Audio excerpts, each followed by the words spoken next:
Good evening to viewers. I'm speaking from London, and here on my guest list again is an eminent professor of metaphysics and a Christian leader, a missionary, working in South Africa and heads several branches of the organizations that take care of what I would generally say humanity in the different fields. He's Secretary General of the Nigerian Pastors Association South African branch, uh, and the DSG of Nigerian Citizens Association of South Africa. Well, Nigeria.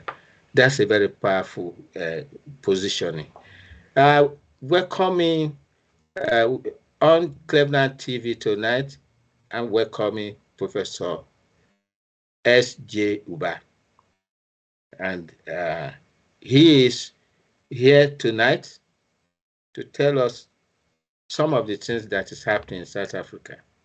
Over to you, Professor, and we're welcoming you to this program.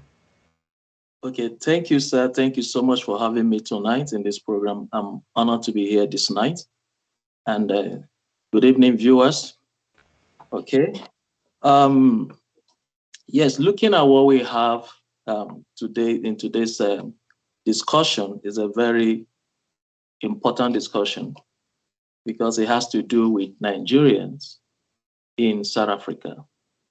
And we are of the view, particularly myself, that Nigerians are endangered. They are endangered species in South Africa. And from my experience, I can relay some points in that direction tonight as we proceed in this discussion. I'll be able to lay emphasis on how I'm of the opinion that Nigerians in South Africa can be considered as endangered species. So, introduction to the topic we are having tonight. I see that you have that opinion of the endangerment of the Nigerians in South Africa. Yeah, an endangered species, as you said. Is it going towards an obliteration? Because when you say a species is endangered, it means you're reducing the number of the people to the point that they no longer exist. Is that the position you hold vis-a-vis Nigerians in South Africa? okay. In my view, when I say that Nigerians in South Africa are endangered, it is because I live in South Africa. And aside from living in South Africa, I am fully involved in community service in South Africa. And just like you said in the introduction, I am one of the officials of Nigerian Citizens Association, which is a community organization established to cater for the welfare of Nigerians in South Africa. So I'm privileged to be one of the officials of this great organization. NICASA is an APES organization of Nigerians in this country. And we work around the clock to see how Nigerians are faring in this country. Because of that privilege, I'm better positioned to say that Nigerians in this country are endangered based on the daily reports that we receive in this country when it comes to the lives of Nigerians. We live in a country where Nigerians have become a target of elimination. And when you ask, why is this so, you might struggle to find out what is actually the cause of these targeted attacks on Nigerians. But as one who live here, I can be able to buttress some facts in respect to this view that Nigerians have become a target of elimination in South Africa. And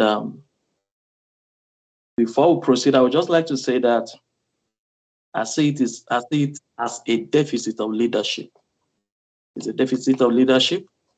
And there are other factors that has to do with this menace that we face today. Some factors are real why some factors are mere propaganda. So we'll be looking at those issues this night as we proceed. Thank you. Yeah, you already opened the chapter in that discussion as per se. You One question I want to ask: are there no other Africans from other African countries in South Africa? Are they also equally targeted, like Nigerians? Do you have any idea of what is happening across board? Because it's not only Nigerians that are in South Africa. That's very correct. Yes, there are other African migrants in South Africa. The problem in South Africa is the view of African migrants. In the South African perspective, there is they use the word foreign nationals. So foreign nationals are perceived to be African migrants in South African context. So that makes it even worse. So if you are an African migrant in South Africa, when these things speeds up, you become a target. Nigerians are not the only ones targeted in South Africa, but Nigerians are the most targeted. That's the problem we have. Oh, that is clear now. Yeah, the Nigerians are specifically targeted. Is it because of the fact that they are Nigerians, or can you explain further? Why should it be Nigerians particularly? Okay, in my view, I would say one of the reasons why Nigerians are targeted is not because they're Nigerians. I wouldn't say because they are Nigerians. I would say it's because of the nature of Nigerians. Nigerians, when they leave Nigeria, they become detribalized. They become detribalized. So they come into a society, they adapt to that society, they try to find out what works in that society. Nigerians are very industrious. And it's only Nigerian that you see when they travel abroad, they don't segregate, they marry everywhere. It's the evidence, the evidence is just there. Nigerians will go to Germany, they will get married in Germany and settle down. They go to US to do the same thing, they study and all of that. So in South Africa, it's also the same. Nigerians here, when they come here, when they find love in South Africa, they settle down. Some of them come here to study, some of them are here for business, and they just do that. They integrate into the society without having, they don't see any problem with that. They see themselves as Africans. So I feel that Nigerians feel more African than other migrants in South Africa. So they see South Africans as their people, as their brothers and sisters. They don't see any difference. So they easily integrate into the system and into the society. That's why we have Nigerians having businesses across the cities, and also Nigerians marrying South Africans, having children in South Africans who are doing relatively well. So when you look at that, you find out that when these issues come up, like the issues of xenophobia come up, they are mainly targets. They are mainly targets because in the cities they are there doing their businesses. So they are more visible in the cities. And when you see a Nigerian, you actually know that this is a Nigerian because of the way Nigerians relate in this country or wherever they live. So it's easy to know Nigerians when you see them. Their language is unique, their culture is unique, and all of that. So I believe this is one of the reasons. Yeah, Not necessarily. I want to say to add, you've just described a picture of a uniqueness of Nigerians in South Africa. Is it because they are very enterprising? They turn water into gold. What I mean by that, a small business into something thriving, while the South African who has been there all his life is unable, incapable of doing the same. And then, don't you think that brings a level of jealousy? Is that what Nigerians are facing? Their entrepreneur capability, their wish to be educated to the highest level, which I know a lot of people send their children to South Africa for a higher learning in the universities and all that, where they are able to get opportunity for research and development. Is that what is really causing this problem? That the South Africans themselves are seeing that our people are taking advantage of what is already there for them, which they decide not to, will I say, not look up to. What is theirs, they just, is that what the picture it is? Yes, that is one of the picture they paint, because Nigerians are very industrious, and we need to know that Nigerians, before they arrive here, they already have skills.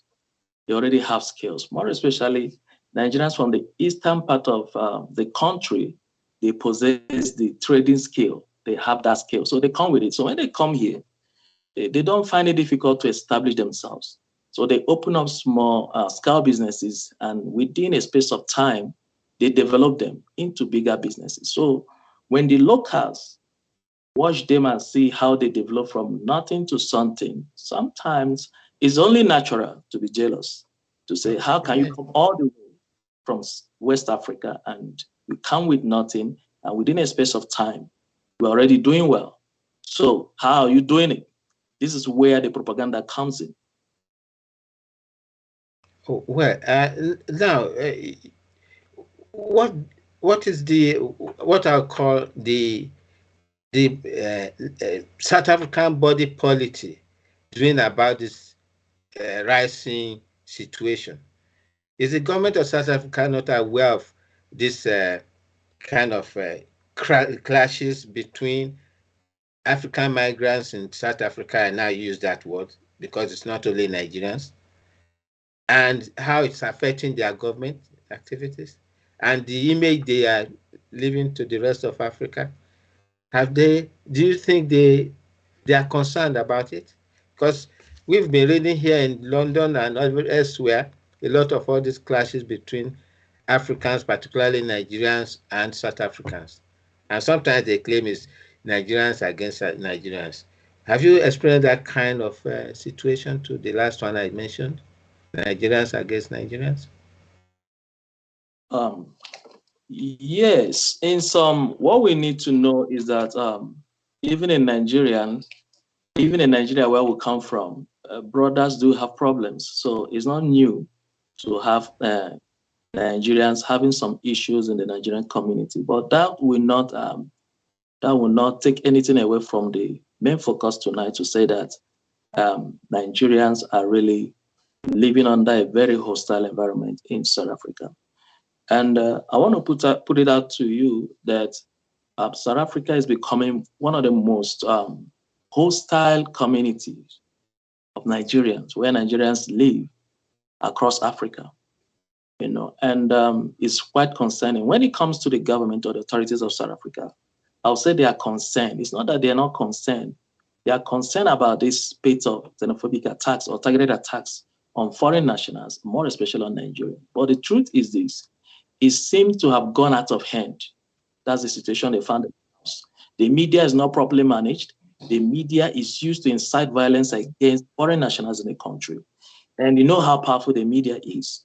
So there is an abnormal use of media in this country when it comes to foreign nationals, because here, like I said before when we started this chat, that foreign nationals are perceived as African migrants in this country. We have in this country Americans, Europeans, and Asians. They are not seen like foreign nationals in this country. So when they talk about foreign nationals, they are referring to African migrants.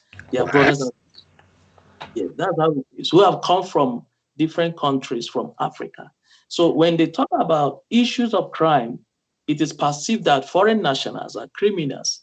And that's an erroneous perception that has actually triggered to some of these attacks on foreign nationals, more especially on Nigerians. These are things we want to change. So we really need education to change this kind of trend. And also, we need to control how we use the media. Sometimes you see influential people in this country using the media to incite this violence by saying foreign nationals this, foreign nationals that. So that is the situation. Well, um, it beats my imagination. Is it not South Africa that is supposed to be the bastion of the unity of the African people? And in quote, with one word I don't always ascribe to, Pan-Africanism. Don't you think it has failed? And like you said, is there any time your organization representing Nigerians in South Africa has met with government officials to discuss this issue. And what reports have you got? That's, and over time we've done that, and we are still doing that. And we are still doing that because we are looking for ways to really see how we can nip these attacks in the bud before they actually trigger. Because in most cases, before these attacks, before they trigger and explode and they become a problem in the community, they actually sometimes they pass flyers to say foreign nationals, they want them to leave the country on so day and so day. There's going to be a march and all of that. It's not like these things are done in the secret. They are done in the open, and social media is being used to really spread this news. So when we see such things, what we do is we start engaging the authority, the police authority. We start engaging with them to say, look at what we're hearing, look at what we're seeing. There is need for proactive. There is need for the police to be proactive, not to be reactive, not to wait until something happens before they will then take action. So in most cases, that's what we have. Before you know it, this violence will break out. And before you know it will be out of hand. Before you say anything, shops and businesses are already burned down. So many people have already lost their livelihoods. Many already injured, mobbed, and in the process, unfortunately, some will lose their lives. And at that time, you now see police in the city, and it's already late because things have already gone out of hand. Many businesses have already been burned down.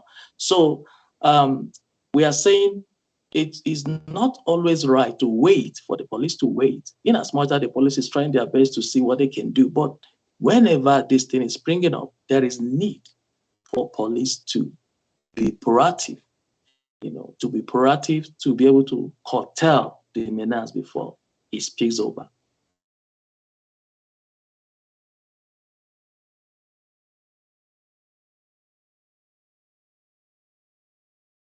This idea, this situation has been broadcast over and over in international press that there's the fight between Africans in South Africa and the South Africans. What's the role of our embassy, the Nigerian embassy? Have they made any representation to the government of South Africa on behalf of the Nigerian government? Or have they not done anything to at least stem the tension? But on the side of Nigerian government, I will also say that they are trying, and in most cases, they travel around the country trying to engage with the authority in different provinces in respect to these issues. The issues that relates to killing and attacking Nigerians in this country. And that has been the issue.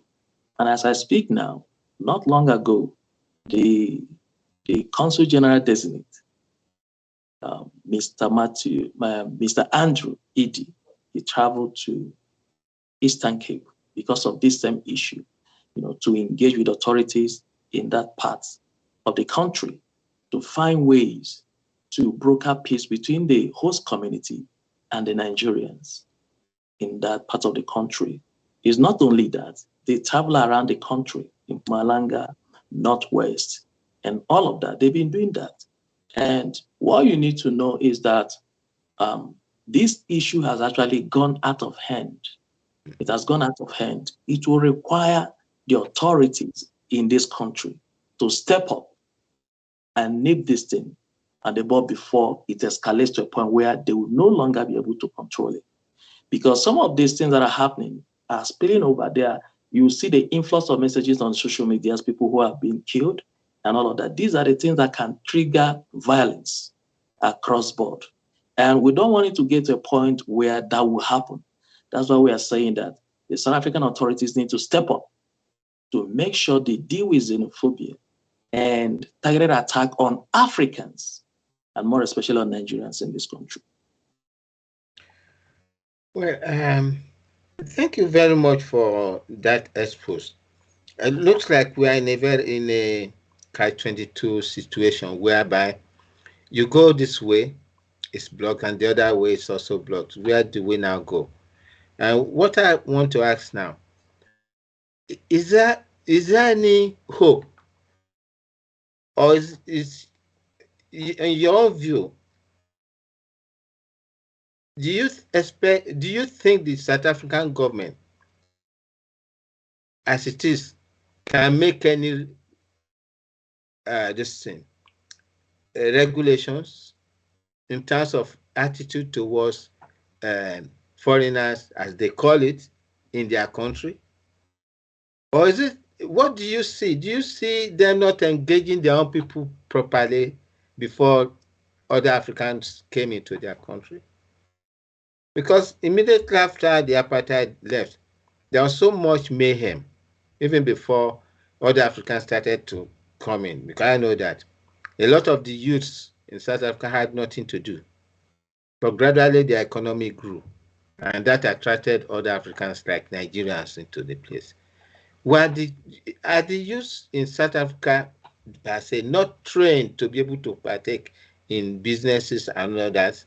So that I think other Africans coming in should have been some sort of joint development that will help their country. What do you see to this? Or was there a gap left by government itself that now led to this type of targeting when other Africans come and see the opportunities and develop? Okay, thank you, sir. Yes, I would say there is a gap. Firstly, I would like to say that if the government of South Africa will have to bridge this gap, there are things that we need to consider. Number one, we need to educate the people. There is need to educate the people because, someone cannot come on the TV set, on national television and say, for example, foreign nationals are taking our jobs. Foreign nationals are taking our shops. Foreign nationals are taking that and taking this. The reason why you hear such thing is misinformation. When people are properly informed, I don't think they go all the way doing what they are doing. Because if you look at this country, you have about 34.5% unemployment rate in this country. And how many foreign nationals do you have in this place? We just have about 4 million foreign nationals living in South Africa, according to Statistics SA. So that tells you it is practically impossible for foreign nationals to take jobs in this country from South Africans. That is not correct. So this misconception is just one of the things, one of the major problems that local South Africans have. So they are not properly informed. There is no way a foreign national will take your job. That is not possible. You see, government is in the business of creating jobs for the citizens. So where that is not happening, there's going to be a problem. The question is, the young South Africans that are coming out from schools, are there jobs for them? If there are no jobs for them, they are going to fall into this propaganda that foreign nationals are taking their jobs.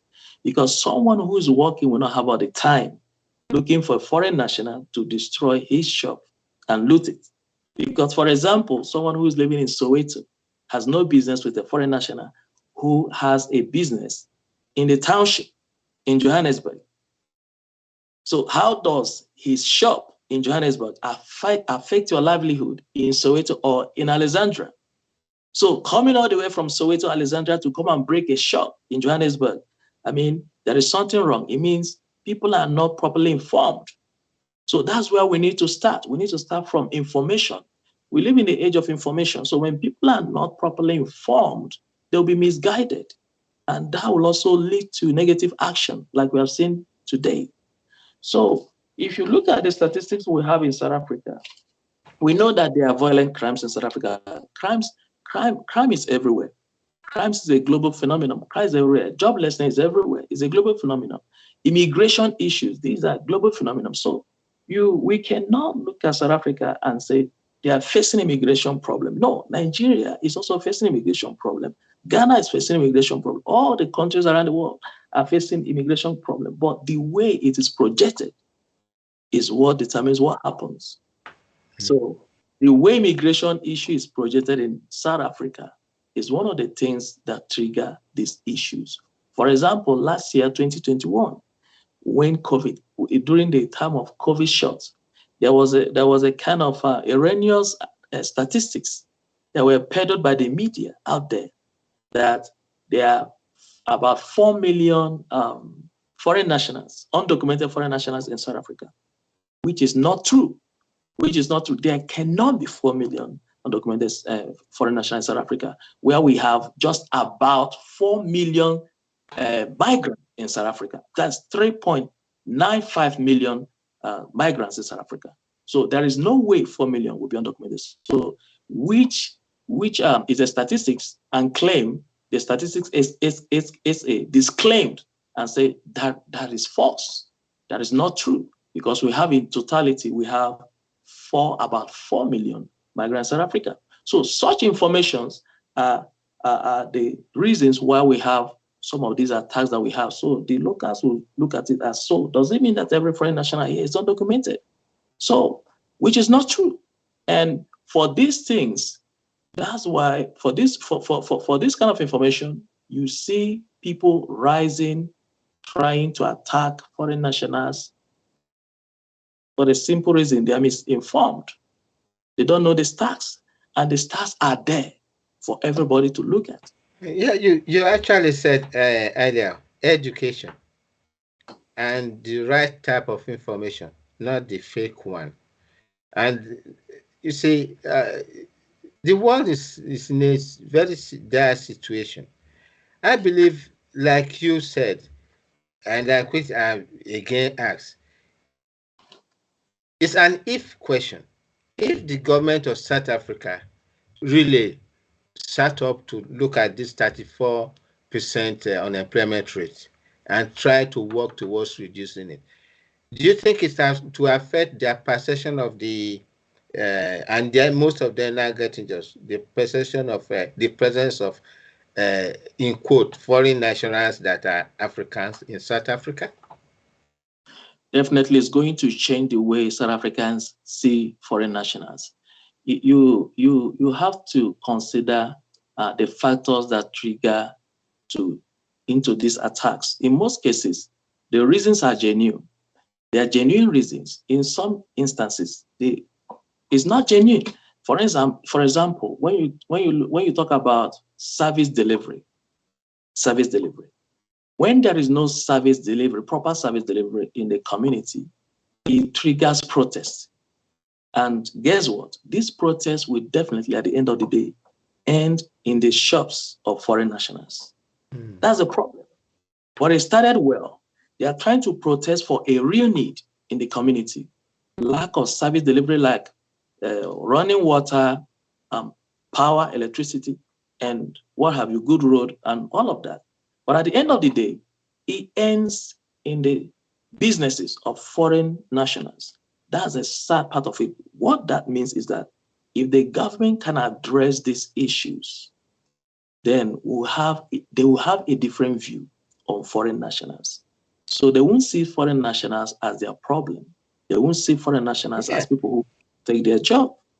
And I think, like you have said, and if with your constant presentations and engaging the government authorities and our embassy representative, our people going around to talk to their communities, might be, and then subtly suggestions about how do we solve this collectively, us as foreign nationals and you as South Africans. Can that be a platform like that? Because we will not want on this stage suggest to the government what to do. They know what to do about remove all foreign nationals. Is the government addressing the issue of 34% unemployment rate? That's a question. Remove us foreign nationals from South Africa. And some dirty jobs and some good jobs, some opening up of the community that the foreign nationals are doing. Remove all of them. Is the government of South Africa addressing the situation of the 34% unemployment rate? Do you have any view on that?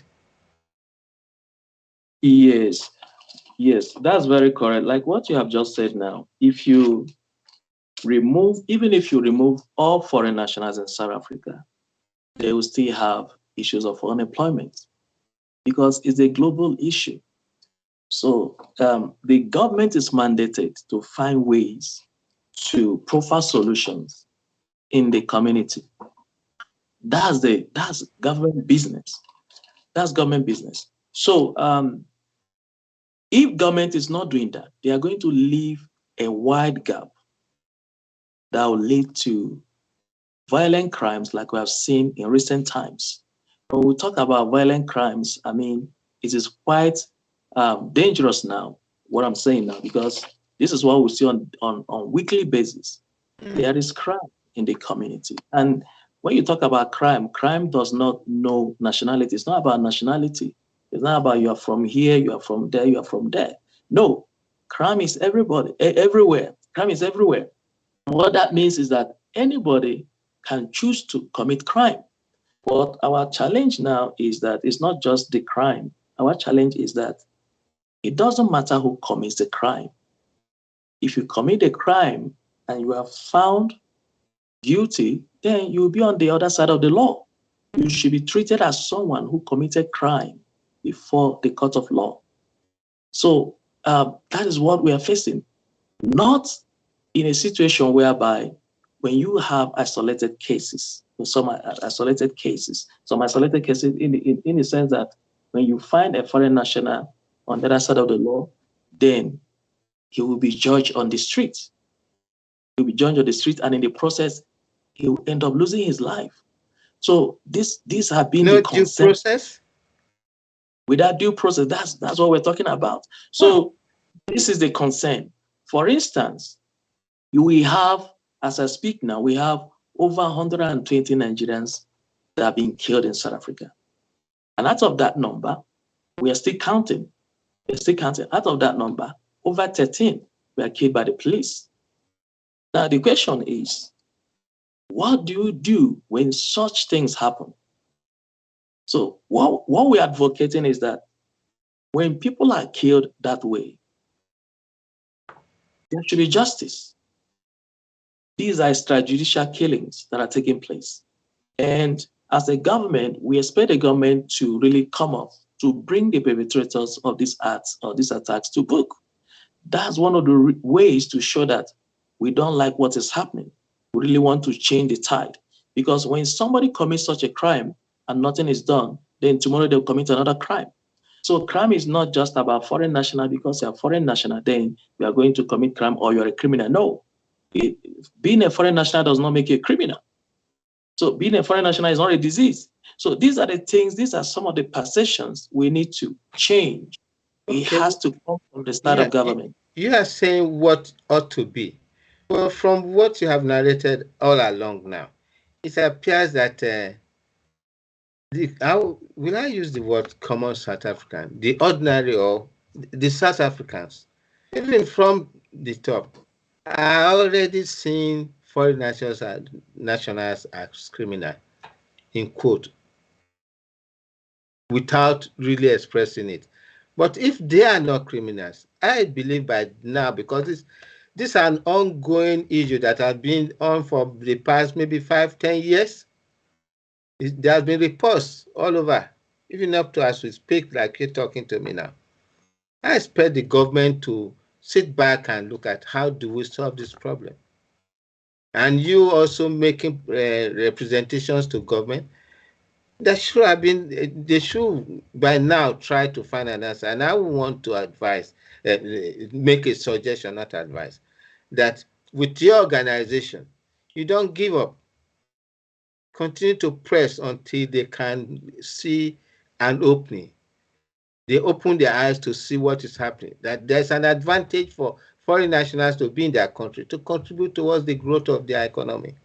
And maybe through that process, some foreign nationals creating jobs for their part of their 34% unemployed persons to work in such jobs, reduce the, of course, You see, it is a matter of an economic advantage to have other people in your country to work for you because they have a lot to contribute. Like here in Britain, a lot of the nurses are not British. They're either from Africa or from East European, and they're making the system to work. So I don't know. Africans, we should take care of our kind.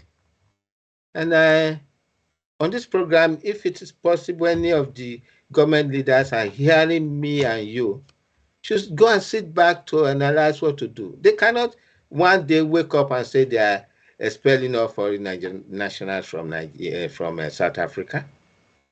Of course, unfortunately, an example of that happened in Nigeria some years back in the 80s, but it has been reversed anyway. They regretted doing that because when they left, there was a big gap, particularly in education and teaching and other fields on an industries. So I believe with your effort as you are doing now, what do you think you can advise the South African government to do as a foreign national contributing towards the development? You are a community leader in their country. You are contributing something to the growth of the country. And you are perhaps a lecturer, you are contributing knowledge into the country, which if you are not there, somebody else will not have been there.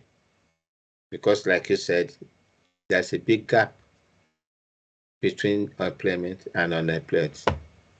What do you think you can do to advise the government of South Africa themselves? Okay, That's part of the question.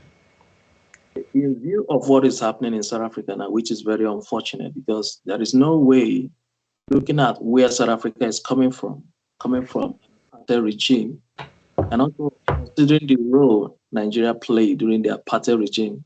Nigeria was in the forefront. They contributed their manpower, their financial resources, and all of that. Nigeria was suspended because of South Africa.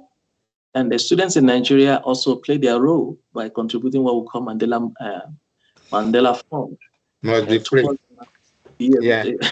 I was part of that program then. And in fact, some South Africans were allowed to come to us to teach in our schools and even attend universities. Even Becky was also in Nigeria for some years as what I would call a fugitive. But they were admitted as full citizens and African citizens from South Africa. Of course, is it that they've forgotten the history? Or is it that they are unable to manage the presence of other Africans who have been shouting to high heavens that South Africa must be free? What do you say? Is it a forgetfulness? I wouldn't say it's not forgetfulness. One of the problems that we have, I think, is a general problem we have in Africa. We are not telling our stories the way they are. We allow other people to tell our stories. It's very unfortunate that most South Africans don't know their history, where they are coming from, the roles many African countries played, their African brothers and sisters played to see them emancipated from apartheid regime. So many of them don't know that. And because of that, because this history is something that is not integrated into the system, they are finding it difficult to really accommodate their brothers and sisters from other African countries. So that has been a problem. I think in that line, the society needs to do a whole lot to start telling our stories, especially in this part of the world. We need to tell our stories. Our children need to know where we're coming from. Whether you are from Nigeria, you're from South Africa, you're from Congo, you're from Ghana, it doesn't matter where you come from. We really need to tell our stories the way they are. It will help us to forge ahead. It will help us to embrace one another, to know that a brother from Nigeria or Ghana or Cameroon or Zimbabwe or Malawi, wherever, Zambia, they are your brothers from another country, but they're Africans. So that's one of the problems. So we need to really go back to history.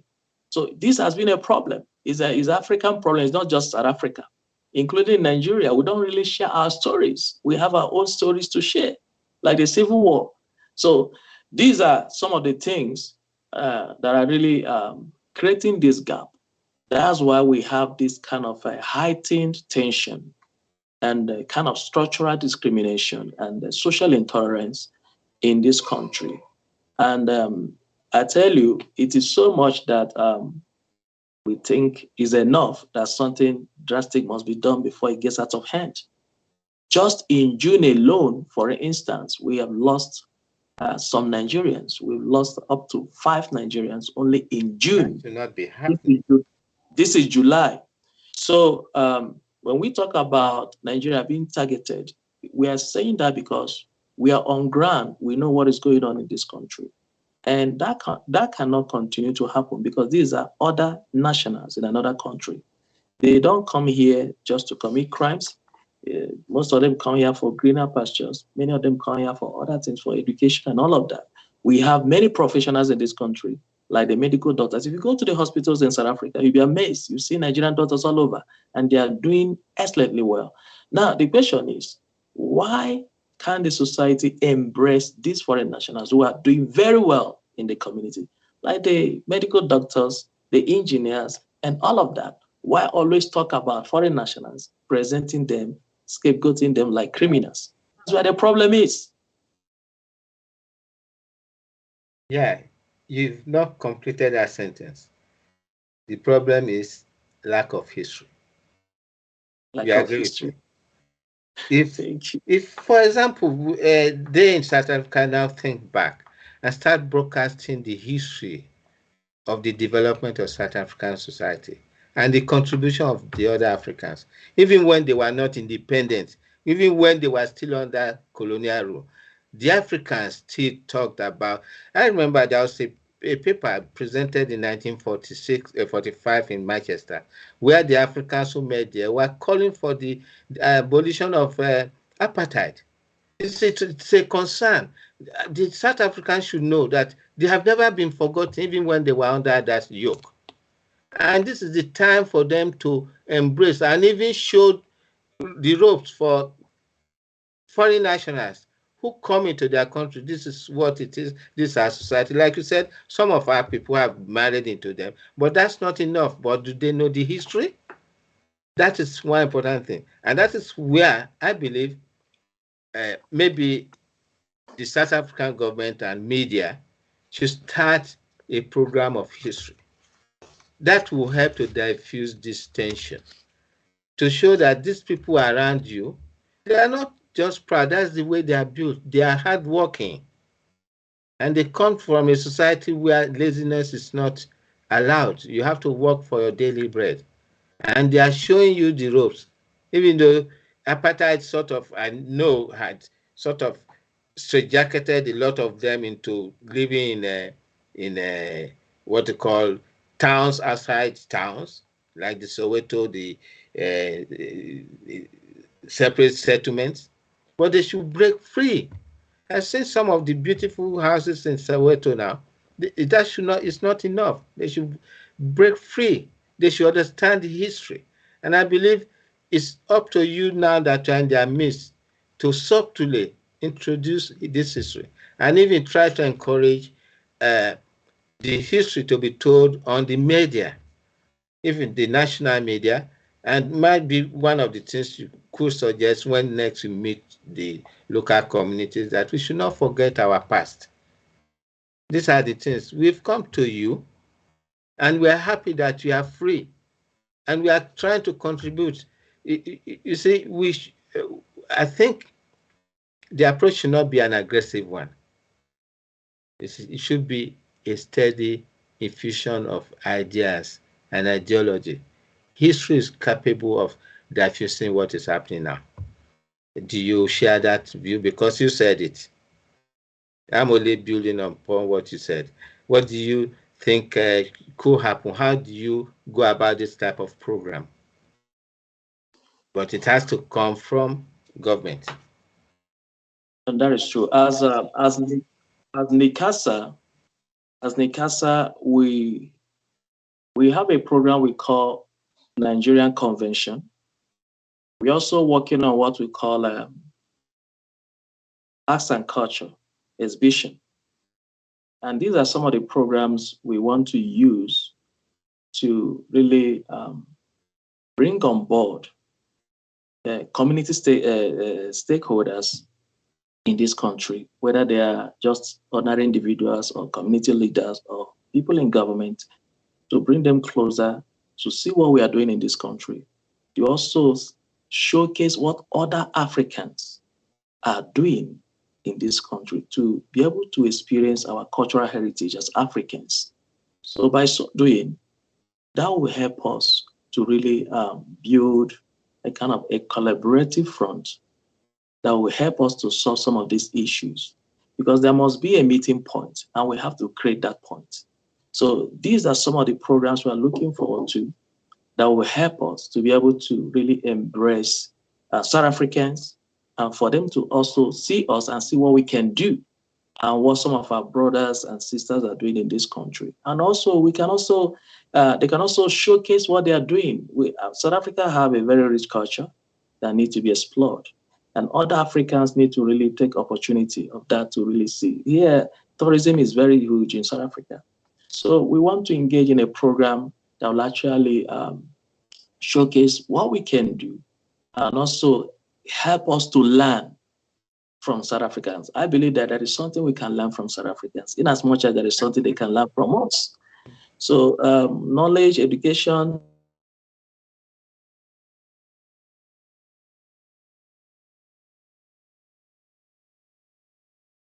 Hello.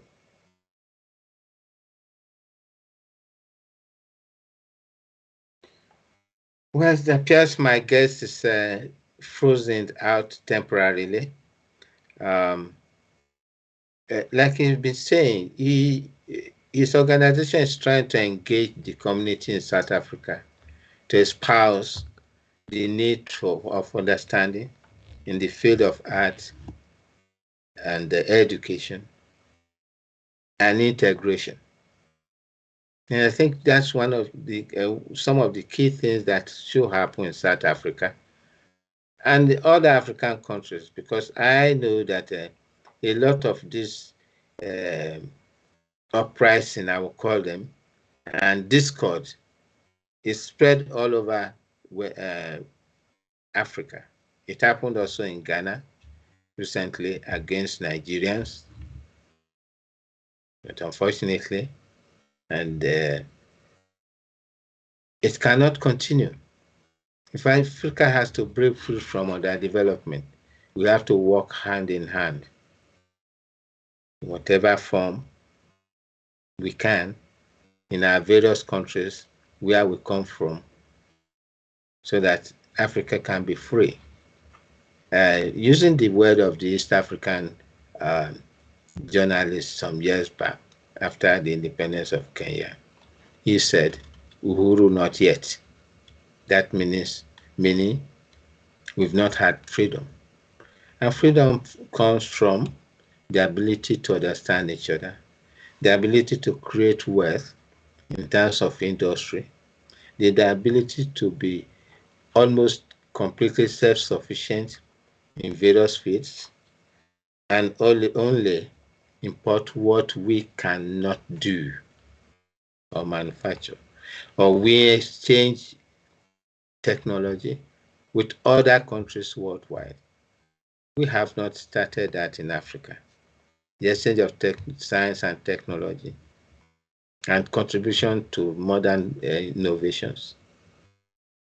If we are engaged in all this, what is happening in South Africa will not happen. And I will call on my guest uh, again. Yes, it's back now. I guess it's back.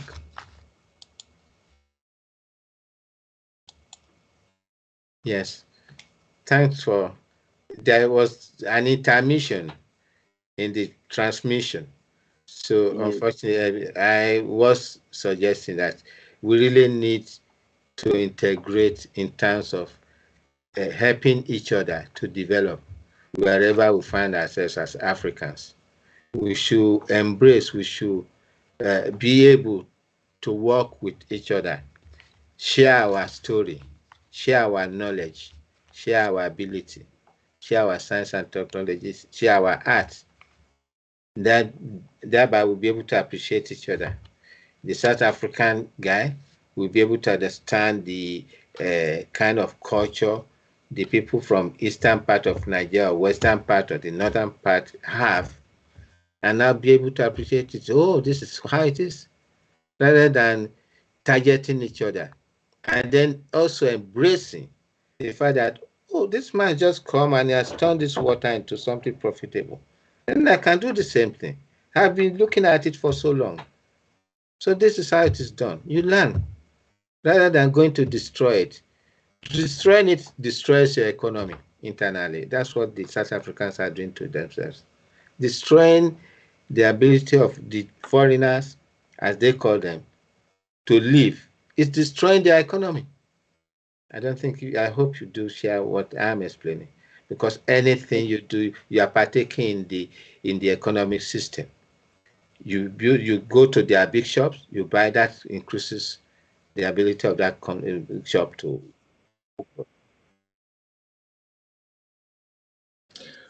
Okay, that's So true. over to you.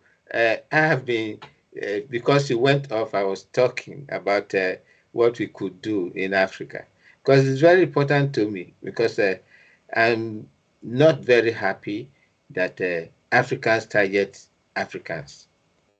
Africans should be able to appreciate, why is this man in my country? What can he contribute? Let me learn from him, or let me teach him some ropes on how to go about in my country. That's what Africans should be doing to each other. I don't share that vision. That is true. I quite agree with you because it's very unfortunate, like I said before, that Africans are targeting Africans. When you hear about foreign nationals, it's about Africans. When you see shops being looted, it's Africans. African migrant shops are being looted, not the European owned shops, not the American owned shop, not the Chinese owned shops. So it's really it calls for concern, and that has to stop. That's not a way to live. If South Africans want to build this nation, this is a great nation. I don't think they have to continue to do that because, unfortunately, some of these shops that are being broken and burned down are owned by South Africans. That's the unfortunate part of it. Rented by foreign nationals. You burn down someone's livelihood because you want to destroy a shop owned by a foreign national, forgetting that the landlord is a South African. The building belongs to a South African. And the foreign national, the so-called foreign national, is paying rent to a South African. So the South African is making a living by harboring that foreign national's business in that very place. Now another South African will come and burn it down. You see? So the whole thing does not make sense. That's why we need to reorientate this kind of mindset to say, no, that's not how it's supposed to be.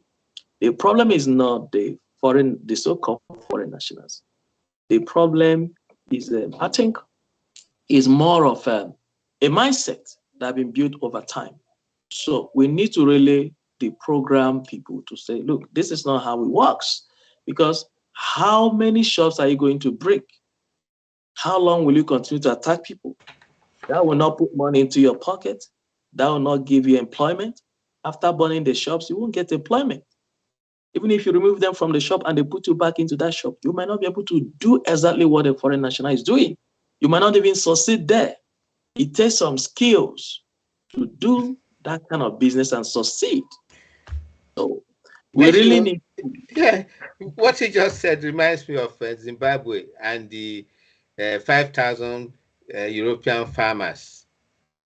Okay. You see, Africans should wake up. Now, when they occupy those farms, those farms made South Africa the breadbasket of Africa as at the time, and they were supplying most of the food for United Nations food program from South Africa, from Zimbabwe.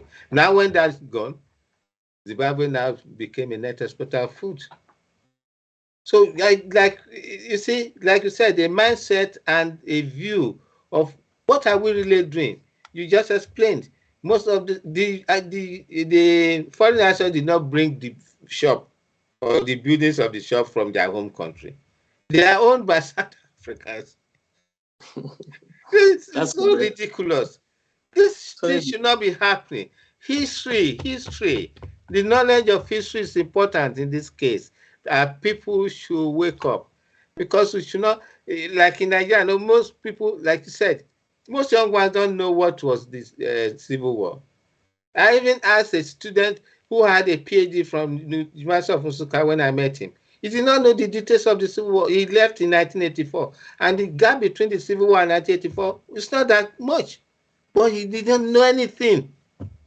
I was just telling him, for God's sake, you are a mathematician who's supposed to be somebody who has to have a high level of deductive reasoning and perception.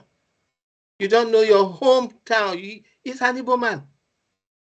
He comes from a village not too far. He comes from Umahia.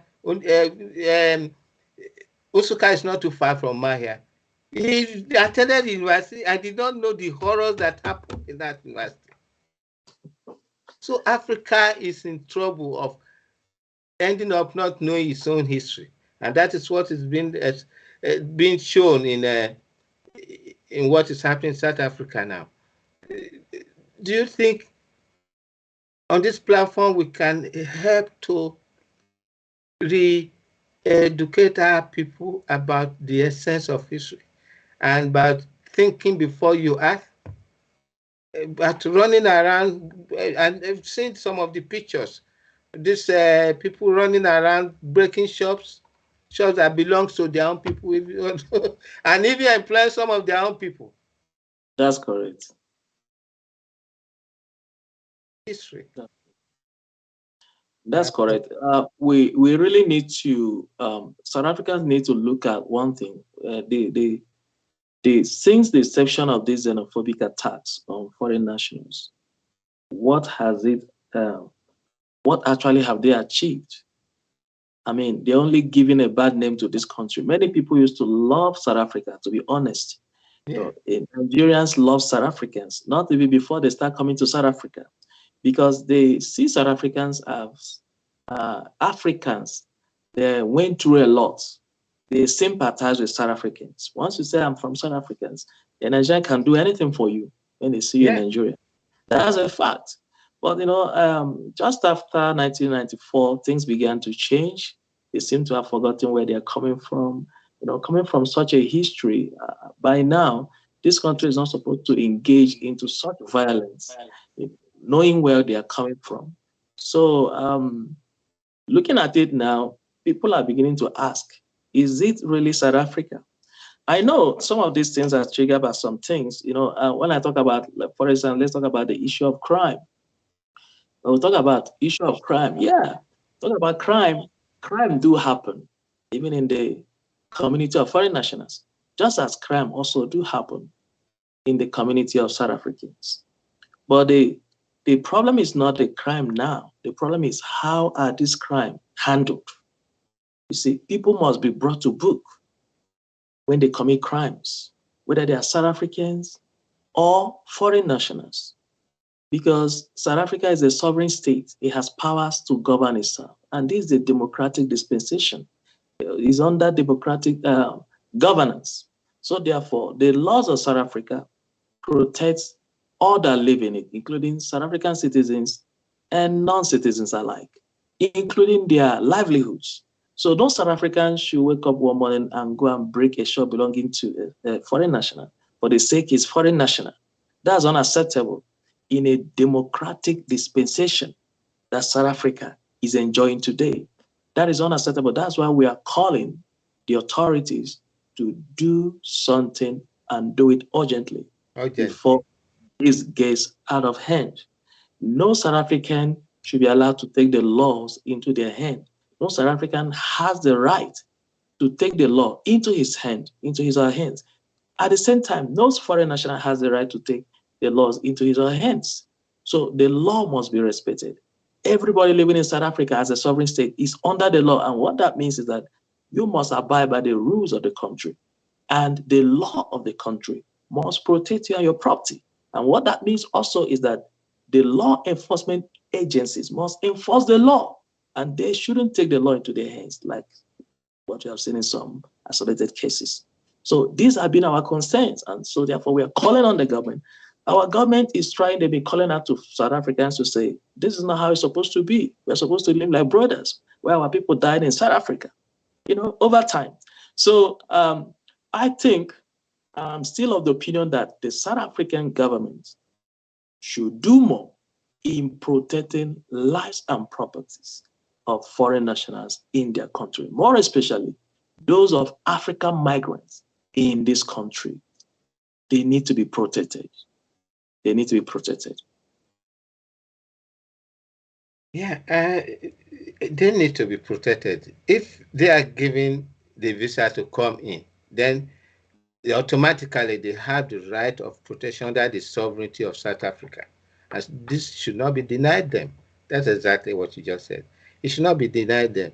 And I think there's a gap in the South African government in understanding their responsibility towards the other people who have come into their country. They have not solved their problems. Because I remember one other situation in South Africa. They should do more investment into their people, in their people's lives. There's this grapefruit producer for wine in South Africa, an African, a South African.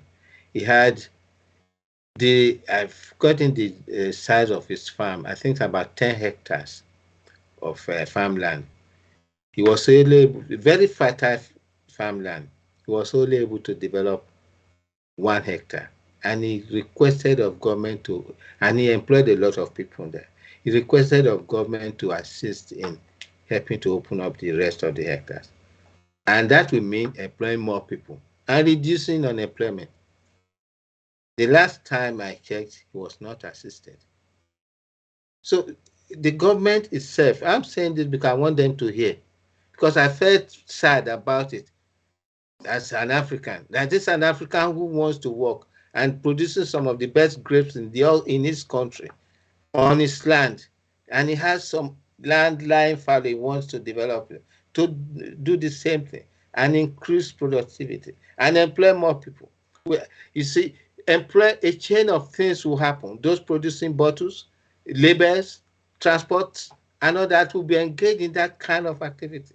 I don't know why African governments are not looking into the power of their own people in terms of economic development. And that is what is causing what our people are experiencing in South Africa.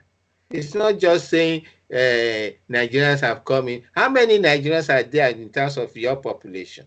I'm talking straight to the government of South Africa now. Because it's a shame that you should have Africans to be targeted, to be killed like what? Human soul. And as an African, you know the importance of a soul. Any soul destroyed, you are destroying the power of the African to develop. And I don't know. Africans should wake up. I just said that about that young man who was that was some years back. I hope perhaps the government had a change of mind to help him. And if he's helped, he's going to help many more people. And the foreign nationals coming to that South African country are also helping to develop your economy. And if, in fact, ask your youths who are unemployed to work even on temporary basis with those who have shops, so that they can also go and set up theirs. You see, I don't know why African government don't see the big picture. So I'm throwing back to you. I hope they will hear me and you, because it's important. We cannot allow Africa to be downgraded in terms of science and technology and economy and innovation and commerce and every other thing that the world goes through. So what do you think? So about my producer is about signing us out. Looks like we're talking too much. Over to you. I give the rest of the time to you. I'm so happy speaking with you, Professor Uba. Okay, sir. Thank you, sir. Just before we wrap up, it's important to know that we have over 30,000 Nigerians living in South Africa. According to Statistics SA 2016 Community Survey, we have over 30,000 Nigerians living in South Africa. And that constitutes 2% of every child born here from foreign nationals. They are from Nigeria. So that tells you how Nigerians have tried to integrate into the system, into the society. So Nigerians are hospitable. They are very accommodating, very industrious. I mean, anybody can attest to that. Nigerians don't only live in South Africa, they also live in the United Kingdom, they live in US. So those who live in US can tell you how Nigerians are faring. They are exploits in the US. Some of them are even in the government there. Yeah. So why South Africa? Why is this so much hype about foreign nationals in South Africa? It is a picture that is being painted, and that's a wrong picture. So we have to correct that wrong. So and I believe also that the system, the state managers in South Africa, they need to do a lot, considering where South Africa is coming from.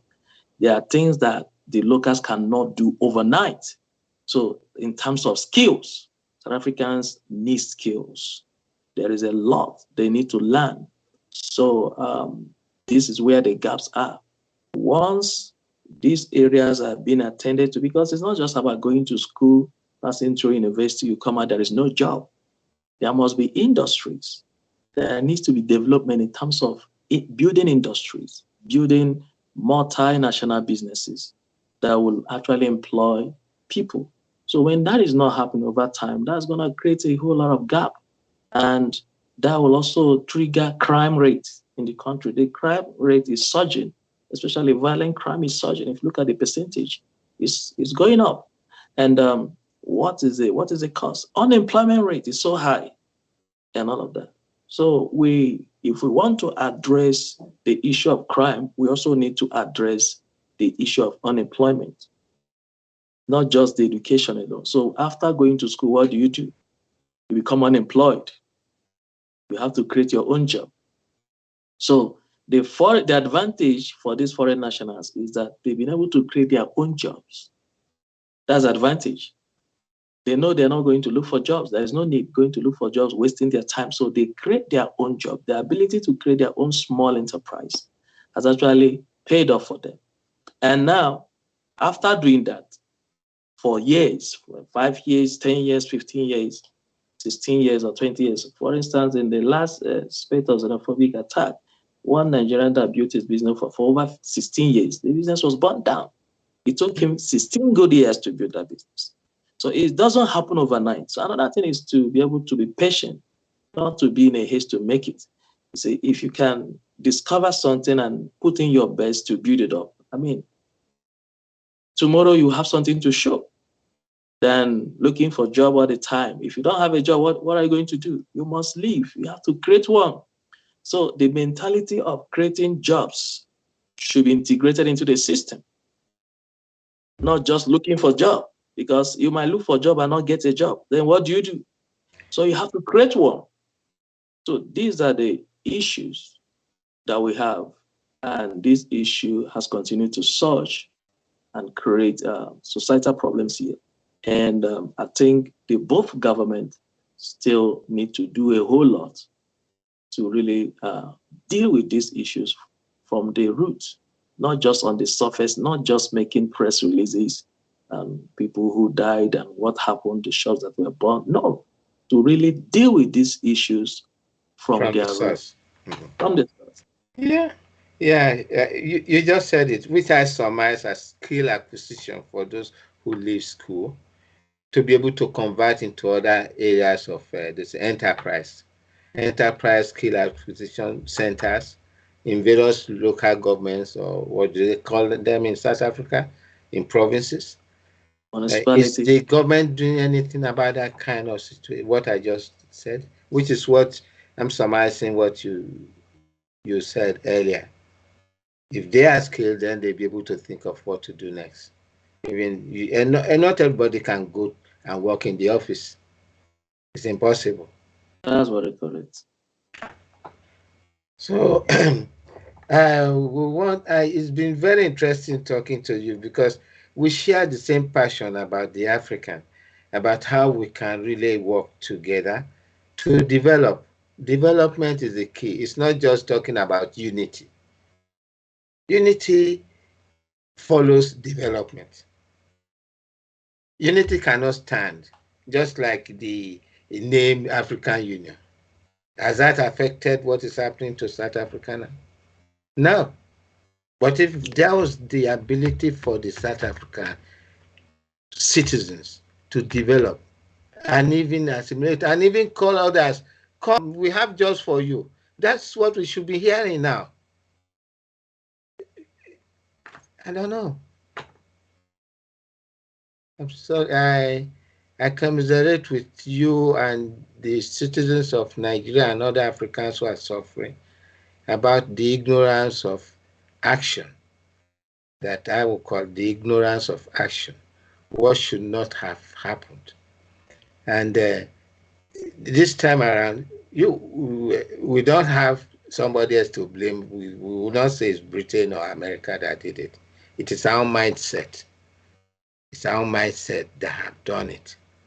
That way, and that our mindset is predicated on the point that the government has not helped to develop the ability for the individuals to survive. It has been over how many years since 1994? They should by now have a program to integrate the use of Soweto and all other township areas into the economic system, and that will make even the economy to grow faster. I know there's a parallel economy, the white economy and the black economy. They have not met because there Yes. are many more Africans that are still down. Not that they are poor, but then they don't have the skills It's to be true. able to contribute into a very strong economy. I believe what we are saying here now, the government of South Africa, we are not teaching them, but they should sit back to see how do we encourage them from cradle to grave. Do we just leave an unborn child and a born child now to go to school and come back and sit down at home? It's going to be a problem to the society. African governments should change their mindset in terms of how to engage their people because they are the people who put them there. The sovereignty of the African citizens is being trampled upon by the people who call themselves elite in government. And I hope that the people understand that they have the power of sovereignty. Thank you very much. What last word do you have to say to our listener? Okay, at this point, I want to appreciate our listeners who have taken their time to listen to us. And I just want to say that we are Africans, and Africans have a very dominant gene. And what that means is that we are one people. There is no need to be seeing what we are seeing today, more especially in South Africa. Fighting and killing Africans in South Africa is uncalled for. Is something that really requires all our effort and attention. And we are looking forward to seeing that put to a stop.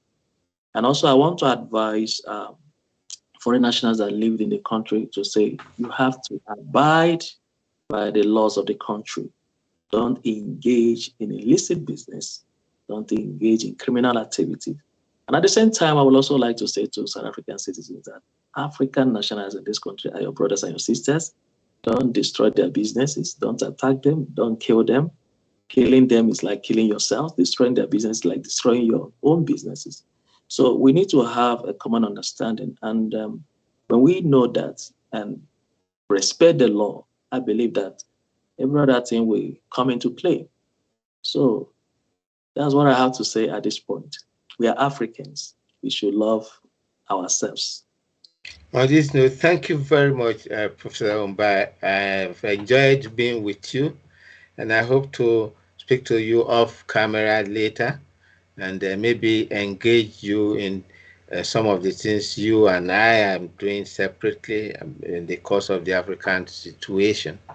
Uh, Thank you very much, and I hope the government of South Africa will come up with a radical policy to solving the continual um disgrace, I will call it, of its government when they are not seeing Africans as themselves, but they call them African migrants. It is on this note, I thank the listener for being patient to listen to what we've been talking about. And it is the situation in South Africa that is I will call it disgrace to the African everywhere you are. We should collectively, those of you who know some people in government in South Africa, to talk to them, to stop, to engage their people, to stop killing other Africans, because we love them all and we are one in spirit, even though we speak different languages, just like most continents of Africa, of the world. They see themselves, Europeans see themselves as Europeans, even though they are in separate countries. Thank you very much. And on behalf of Clevenard TV worldwide, I sign out now and then thank our guest, Professor Mba, for this very lucid and clear presentation of the case of the murder of Africans in South Africa. Thank you. Bye for now. Thank you. Bye.